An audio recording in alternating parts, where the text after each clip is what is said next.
ಶತಮಾನದ ಸಂತನಿಗೆ ನುಡಿನಮನ ಸಮರ್ಪಣೆ.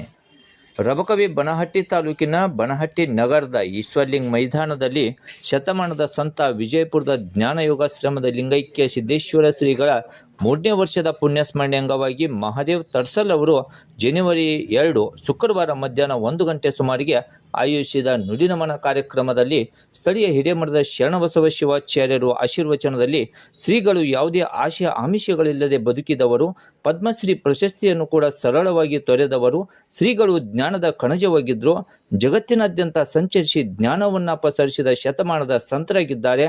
ಖ್ಯಾತ ಸಾಹಿತಿ ಸಿದ್ದರಾಜ ಪೂಜಾರಿ ಅವರು ಸಿದ್ದೇಶ್ವರ ಅಪ್ಪಗಳ ಪ್ರವಚನದ ಸಾರವನ್ನು ಋತದರ್ಶನ ಪುಸ್ತಕದಲ್ಲಿ ಬರೆದಿರುವುದು ಸ್ಮರಣೀಯವಾಗಿದೆ.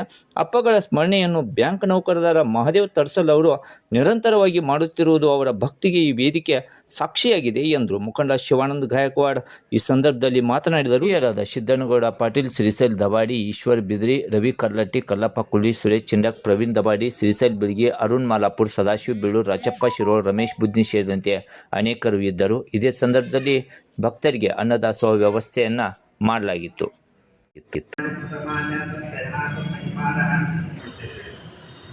ಇವತ್ತಿನ ದಿವಸ ನಮ್ಮ ಸಾಮಾನ್ಯವಾಗಿ ಭಾರತೀಯ ತತ್ವಜ್ಞಾನದ ಋತದರ್ಶನ ಮಾಡಿಸಿದ ಇಬ್ಬರು ಮಹಾದಿವ್ಯ ಜ್ಞಾನಿಗಳೆಂದರೆ ಅವರು ಒಬ್ಬರು ನಮ್ಮ ಮಲ್ಲಿಕಾರ್ಜುನ ಮಹಾಸ್ವಾಮಿಗಳು ಹಾಗೂ ಅವರ ಶಿಷ್ಯರಾದಂಥ ಶ್ರೀ ಸಿದ್ದೇಶ್ವರ ಸ್ವಾಮಿ. ಯಾಕಂದರೆ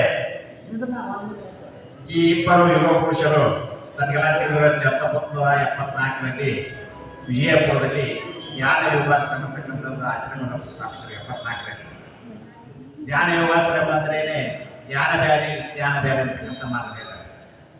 ಜ್ಞಾನ ಎಂದರೆ ಇದು ಜ್ಞಾನ ಯೋಗ ಮತ್ತು ವಿಜ್ಞಾನ ಯೋಗ ಅಂತಕ್ಕಂಥ ಎರಡು ಮಾತುಗಳನ್ನು ಅವ್ರು ಹೇಳ್ತಾರೆ. ಜ್ಞಾನ ಯೋಗ ಅಂತ ಬಹುಶಃ ಭಾರತದಷ್ಟೇ ಅಲ್ಲ, ವಿದೇಶಗಳಲ್ಲಿ ಕೂಡ ಅಮೇರಿಕಾ, ಜಪಾನ್, ಜರ್ಮನಿಗಳಲ್ಲಿ ಕೂಡ 2 ತಿಂಗಳ ಕಾಲ ತಮ್ಮ ಪ್ರವಚನವನ್ನು ಮಾಡಿ, ಅದು ಇಂಗ್ಲೀಷ್ನಲ್ಲಿ ತಮ್ಮ ಪ್ರವಚನವನ್ನು ಹೇಳಿ ಅಲ್ಲಿಯೂ ಕೂಡ ಆಧ್ಯಾತ್ಮಿಕ ಪ್ರಸರತೆಯನ್ನು ಹೆಚ್ಚಿಸಿರ್ತಕ್ಕಂಥ ಬಹುಶಃ ಈ ನಾಡು ಅಪರೂಪದ ವ್ಯಕ್ತಿತ್ವ.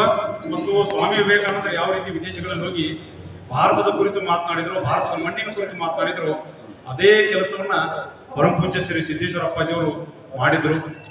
ವೈಕುಂಠದ ದಿನ, ವೈಕುಂಠ ಏಕಾದಶಿ ದಿನ ಅವರು ಬಹುಶಃ ಯಾವ ರೀತಿ ಹಠಯೋಗಿಗಳು ಇರ್ತಾರ, ಇಂಥ ದಿನ ಇದೇ ಸಮಯ ನಾನು ಭಗವಂತನ ಕಡೆ ಹೋಗಬೇಕು ಅಂತೇಳಿ ನಿಶ್ಚಯ ಮಾಡಿ ಸಾಯಂಕಾಲ 6 ಗಂಟೆ 10 ನಿಮಿಷಕ್ಕೆ ವೈಕುಂಠದ ಬಾಗಿಲ ತೆಗೆದಿರ್ತೈತಿ ಅಂತೇಳಿ ಹೇಳಿದ್ರು. ಆದರೆ ಒಂದು ಕಡೆ 2 ದಿನ ಮುಂಚಿತವಾಗಿ ರೂಮರ್ ಎದ್ದಿತ್ತು, ಪರಮಪೂಜ್ಯ ಸಿದ್ದೇಶ್ವರ ಅಪ್ಪಾಜಿಯವರು ಹೋದ್ರು ಅಂತೇಳಿ. ಆದರೆ ವೈಕುಂಠದ ದಿನ ನಾನು ಹೋಗಬೇಕು ಅಂತೇಳಿ ನಿಶ್ಚಯ ಮಾಡಿದ್ರು.